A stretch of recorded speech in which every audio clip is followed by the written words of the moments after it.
بسم اللہ الرحمن الرحیم۔ السلام علیکم ورحمۃ اللہ وبرکاتہ۔ معزز سامعین کرام، یہ چند باتیں میں آپ کے سامنے عرض کر رہا ہوں، آپ ان کو غور سے سنیں گے، اس پر عمل کریں گے تو انشاءاللہ فائدہ ہوگا۔ آج کے اس دور کے اندر سب سے زیادہ مظلوم جو ہے وہ علماء ہیں۔ ان علماء میں بھی خصوصاً سب سے زیادہ مظلوم مسجد کا امام جو ہے وہ ہے۔ ایک تو ہم مسجد کے امام کے ساتھ رویہ اچھا نہیں رکھتے، اور نمبر دو، مسجد کے امام کی تنخواہ آج بالکل کم ہے۔ لیکن یہ تو علماء کرام کی نوازشات ہیں کہ وہ اس پرفتن دور کے اندر بھی، اس حالات کے اندر بھی تھوڑی سی تنخواہ کے اوپر 8-10 ہزار کے اوپر بھی آپ کے ساتھ چل رہے ہیں، دین کی خدمت کر رہے ہیں۔ ورنہ ہم نے کبھی بھی ان سے یہ نہیں معلوم کیا کہ حضرت آپ کا گزارا کیسے چل رہا ہے، آپ کا گزر سفر کیسے چل رہا ہے، آپ کے گھر کے اخراجات کیسے چل رہے ہیں، یہ ہم نے کبھی معلوم نہیں کیا۔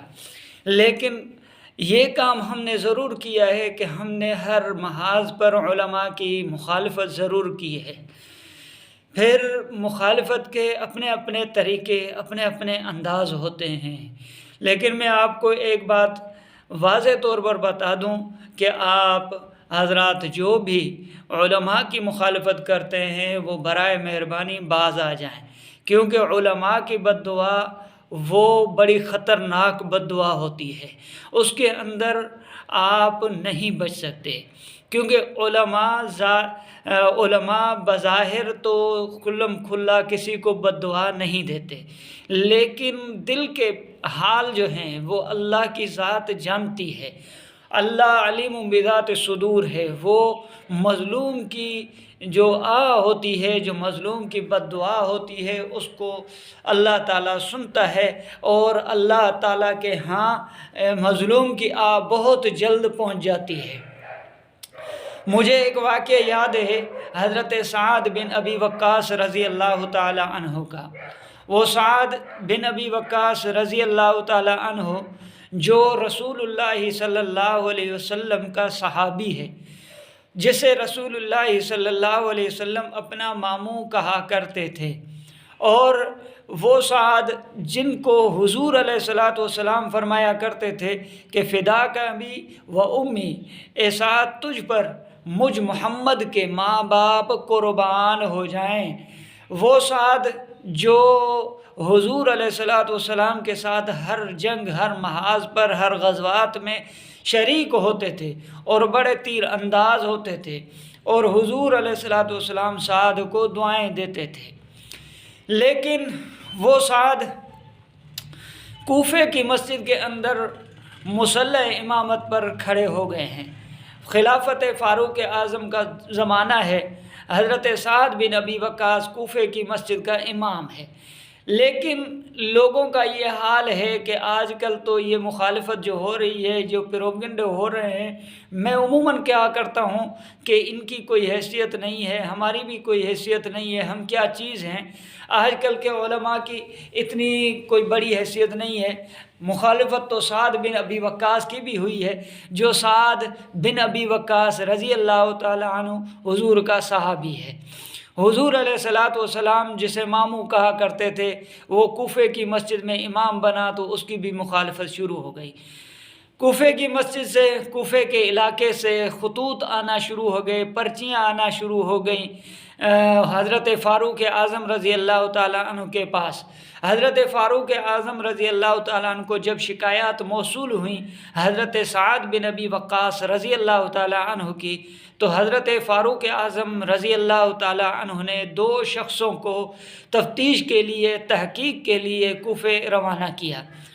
وہ 2 شخص حضرت عبداللہ بن ارقم رضی اللہ تعالیٰ عنہ اور دوسرے محمد بن مسلمہ رضی اللہ تعالیٰ عنہ، یہ دونوں صحابہ کرام کوفہ کی مسجد کے اندر آئے ہیں۔ ہر مسجد کے اندر گئے، ہر بندے سے معلوم کیا، ہر بندے سے پوچھا، لیکن کوئی بھی بندہ ایسا نہیں تھا جو حضرت سعد بن ابی وقاص کی مخالفت کرتا نظر آئے۔ جہاں بھی جاتے تھے سعد بن ابی وقاص رضی اللہ تعالیٰ عنہ کی تعریف سننے کو ملتی تھی، حتیٰ کہ چلتے رہے یہاں تک کہ حضرت عبداللہ اور حضرت محمد بن مسلمہ رضی اللہ تعالیٰ عنہم، یہ دونوں صحابہ کرام جا کے اپنا بنو ابس کے قبیلے کے اندر ایک مسجد میں پہنچے ہیں۔ وہاں جا کے معلوم کیا تو وہاں ایک بندہ صرف ایک بندہ اٹھ کر کھڑا ہو گیا، اس کا نام تھا اسامہ بن قتادہ۔ وہ اسامہ کھڑا ہو کر حضرت سعد بن ابی وقاص رضی اللہ تعالیٰ عنہ کی مخالفت شروع کر دیتا ہے۔ مخالفت کیا کہ یہ نماز ٹھیک نہیں پڑھاتا۔ عجیب بات ہے، آج کے زمانے کے اندر بھی یہی کچھ ہو رہا ہے۔ وہ سعد جس نے نماز حضور سے سیکھی، قرآن حضور سے سیکھا، مسائل حضور سے سیکھے، سب قوانین اسلامی قوانین حضور سے سیکھے، ہر چیز حضور سے سیکھی، آج اس کے اوپر الزام لگ رہا ہے کہ حضرت سعد نماز ٹھیک نہیں پڑھاتے۔ آج بھی کچھ نادان لوگ یہی کہتے ہیں کہ یہ ہمارے امام صاحب یہ نماز ٹھیک نہیں پڑھاتے، یہ رکوع صحیح نہیں کرتے، یہ سجدہ صحیح نہیں کرتے۔ ہم مانتے ہیں کہ یہاں کے ائمہ، آج کے زمانے کے ائمہ سعد بن ابی وقاص تو نہیں ہیں، نہ ان کے مقام تک پہنچ سکتے ہیں، لیکن انہوں نے اگر حضور سے تعلیم براہ راست حاصل نہیں کی، لیکن حضور کے اوپر جو نازل ہوا قرآن، ان سے تو انہوں نے تعلیم حاصل کی ہے، حضور کی احادیث سے انہوں نے نماز سیکھی ہے، حضور کی احادیثوں سے، قرآن کریم سے انہوں نے مسائل پڑھے ہیں، انہوں نے جو دین سیکھا ہے وہ وہی سیکھا ہے جو حضور علیہ الصلاۃ والسلام کا دین ہے۔ لیکن آج کے کچھ نادان وہ حضرت سعد کی مخالفت کی طرح آج بھی مخالفت کر رہے ہیں۔ وہ اسامہ بن قتادہ کہتا ہے کہ یہ اسامہ جہاد کی ترغیب نہیں دیتا، نماز ٹھیک نہیں پڑھاتا، اور بھی کئی طرح کے الزامات لگا رہا تھا۔ اور وہیں جب حضرت سعد بن ابی وقاص رضی اللہ تعالی عنہ کو پتہ چلا کہ اس بندے نے میری مخالفت کی ہے، اس بندے نے میری شکایات کی ہیں حضرت فاروق اعظم رضی اللہ تعالی عنہ سے، تو حضرت سعد بن ابی وقاص رضی اللہ تعالی عنہ کے ہاتھ بارگاہ خداوندی کے اندر اٹھ گئے۔ اور جب مظلوم کے ہاتھ اٹھتے ہیں تو رب کعبہ کی قسم ہے، اللہ بھی اس بندے کی دعا بلا واسطہ جو ہے وہ سن لیتا ہے۔ اس کے اندر جو ہے وہ اللہ تعالیٰ کو بھی بڑا غصہ آتا ہے جب مظلوم کی آسمان پر پہنچتی ہے۔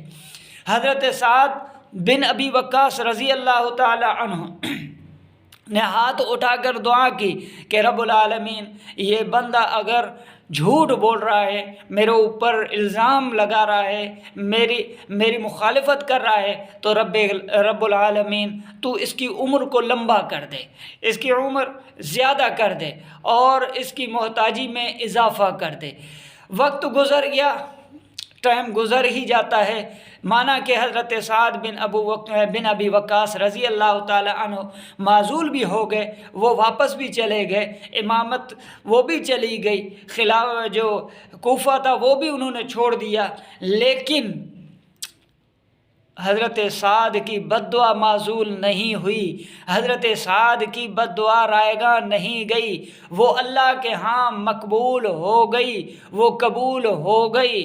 اللہ نے اس کی بد دعا کو سن لیا، اور پھر لوگوں نے دیکھا، وہ وقت آیا، وہ زمانہ آیا، وہی اسامہ بن قتادہ گلیوں کے اندر، چوک و چوراہوں کے اندر بھیک مانگا کرتا تھا، اور یہاں تک کہ یہ بھیک مانگ مانگ کر گلیوں کے اندر گھومتا پھرتا تھا، اور اس کی عمر اتنی بڑی ہو چکی تھی کہ اس کے بھویں جو ہے وہ بھی سفید ہو چکے تھے، اور چمڑی جو ہے وہ نیچے آ چکی تھی، بھویں آخر کار آنکھوں کے نیچے آ چکے تھے، وہ دیکھنے سے بھی قاصر رہ گیا تھا۔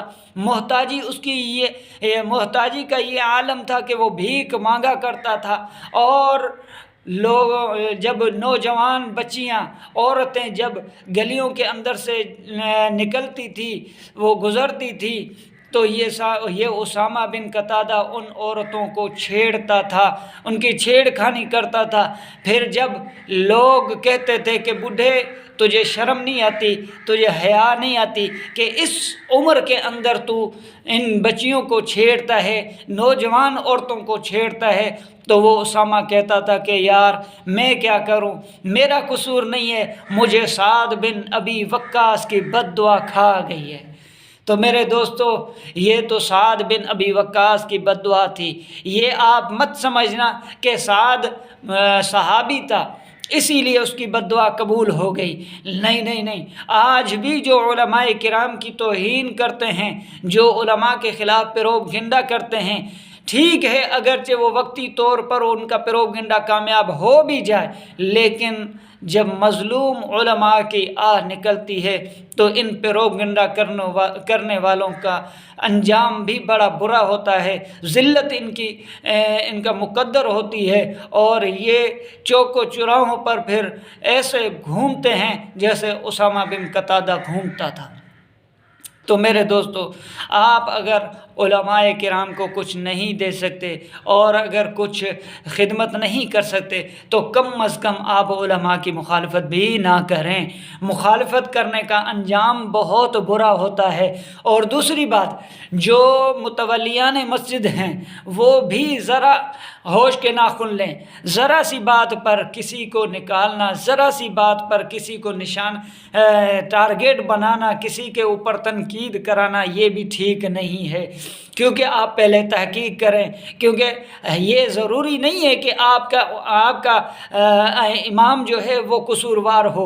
کبھی کبھار امام قصوروار ہو بھی جاتا ہے، لیکن اکثر بار یوں ہوتا ہے کہ امام بے قصور ہی ہوتا ہے، امام کی کوئی خطا نہیں ہوتی ہے، امام کا کوئی قصور نہیں ہوتا ہے، امام کی کوئی غلطی نہیں ہوتی ہے، لیکن پروپگنڈا کرنے والے کامیاب ہو جاتے ہیں۔ آپ ان سے بچا کریں، ان کو نظروں کے اندر رکھا کریں، اپنے امام کی عزت کیا کریں، آپ علماء کرام کی قدر کیا کریں، کیونکہ مجھے وہ حدیث یاد ہے کہ اگر آپ علماء سے محبت کریں گے تو آپ کا انجام بھی میدان محشر میں علماء کے ساتھ ہی ہوگا، وارثین انبیاء کے ساتھ ہوگا، کیونکہ حضور نے فرمایا تھا کہ من تشبہ بقوم فہو منہم، جو بھی جس سے محبت کرے گا کل قیامت کے دن اسی کے ساتھ اٹھے گا۔ اللہ سے دعا ہے کہ اللہ جل جلالہ ہمیں علماء کا قدر نصیب فرمائے، اللہ تعالی ہمیں علماء کا احترام نصیب عطا فرمائے، اللہ تعالی ہمیں علماء کی عزت کرنا نصیب فرمائے۔ السلام علیکم ورحمۃ اللہ وبرکاتہ۔